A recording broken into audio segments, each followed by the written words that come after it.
እነዚህ ሁለት ስሞች በአማርኛ ታውቋቸዋላችሁ በደንብ ኤልሳቤጥ and ኤልዛቤል አይደል? በእንግሊዝኛ ግን እንዴት ነው የምንላቸው? how do you say that in English? The first one is Elizabeth. My name is Elizabeth and Queen Elizabeth. Who is she? ማናት ኤልሳቤጥ? She's a mother of John the Baptist and a relative of Mary. የመጥምቁ ዮሐንስ እናትና የማርያም ዘመድ ናት ኤልሳቤጥ። ሁለተኛውስ ኤልዛቤል የሚባለው ደግሞ እንዴት ይነበባል? It's Jezebel. Jezebel threatens to take his life. The wicked Jezebel. This is a wicked spirit right there.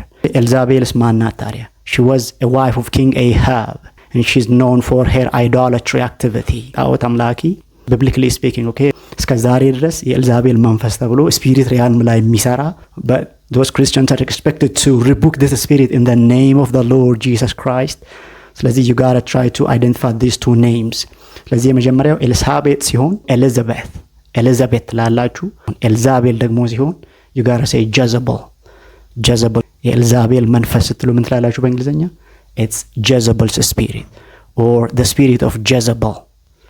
Get out of here. Thank you so much for joining me and I will see you next time. Follow for more.